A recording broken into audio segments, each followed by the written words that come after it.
Our garden bed didn't look like a garden at all after the monsoon. It was more like a small swamp. Rainwater had filled it completely, and even weeks later the soil was still damp and heavy. On top of that, wild weeds had taken over, covering every inch of space. To bring the bed back to life, we had to fix it step by step, clearing, rebuilding, and feeding the soil so it could breathe again.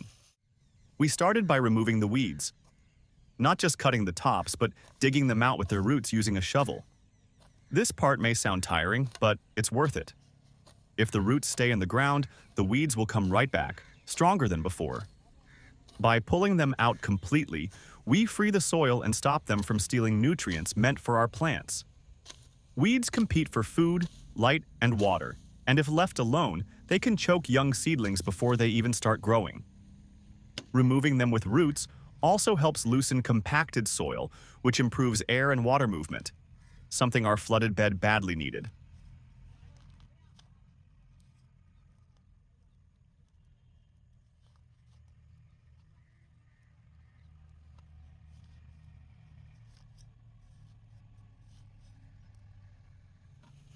Once the weeds were gone, the bed looked bare but still soggy. So we moved to the next step, adding leaves we collected from the garden. We didn't bother separating green and dry leaves. Both kinds have their own benefits. Green leaves break down fast and give nitrogen, while dry leaves take longer but add structure and carbon. Together, they become perfect organic material for the soil. As they decompose, they invite worms and microbes that turn them into rich, dark humus. This humus makes the soil soft, fertile, and alive. It also helps with water control, keeping enough moisture for plants but preventing the bed from turning muddy again. After that, we covered the leaves with a thick layer of dry garden soil. This was one of the most important parts.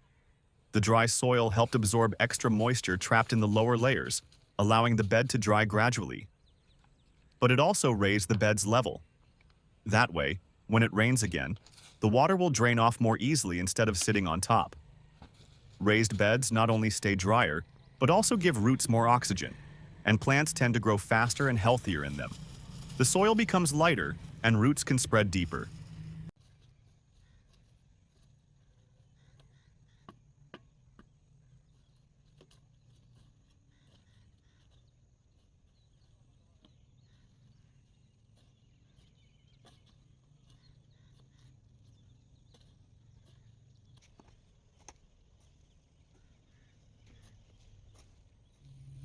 Next came a special touch, mustard cake powder. We sprinkled it evenly across the top. Mustard cake is the leftover after extracting oil from mustard seeds, and it's a fantastic organic fertilizer. It's rich in nitrogen, phosphorus, and potassium, which plants need for balanced growth. Nitrogen helps the plants grow fresh green leaves, phosphorus supports root growth and flowering, and potassium keeps plants strong and resistant to disease. But mustard cake does something else too. It naturally keeps pests away. Its strong smell and natural compounds repel soil insects and harmful nematodes that attack roots. Unlike chemical fertilizers, it doesn't harm beneficial organisms in the soil. Instead, it encourages the good microbes to thrive. It also releases nutrients slowly, which means the plants get a steady supply of food over time, instead of a quick burst. This slow feeding helps the soil remain healthy for a longer period. After sprinkling the mustard cake, we spread a layer of compost over everything. Compost is like the heart of the garden. It's full of life. It contains beneficial bacteria, decomposed organic matter, and essential minerals. When we mix compost into the soil, it balances everything: structure, moisture, and nutrition. It even helps adjust the pH, making the soil just right for almost any vegetable or flower we plan to grow. Compost also makes the soil fluffy, allowing air to move through it and roots to breathe easily. Then came the final step, mixing it all together. Using a shovel, we gently turn the top layer, blending the compost, mustard cake, dry soil, and leaves. The idea wasn't to dig deep, but just to combine them evenly. Once mixed, we leveled the surface so the bed looked neat and uniform. Now, it was ready for planting. The transformation was almost magical.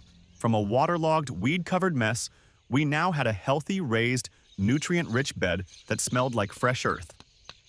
Over the next few weeks, the leaves underneath would start to decompose. The mustard cake would slowly release nutrients, and the compost would continue enriching the soil. By the time we begin planting, the bed will be bursting with life underneath the surface. What we've done here is not just fix a flooded bed, but rebuild a living ecosystem. Every step was natural. No chemicals, no store-bought fertilizers, just what the garden itself gave us. The weeds are gone, the soil is lighter, and the nutrients are in place. When the next rain comes, the water will drain away smoothly instead of drowning the plants. And when we plant new seeds, they'll have the perfect start. Rich soil, good drainage, and plenty of organic life working quietly below. Now, looking at the garden bed, it feels like a fresh beginning. It's clean, balanced, and ready for a new growing season. What was once a flooded mess has become fertile ground again, all thanks to a few simple, natural steps and a little care.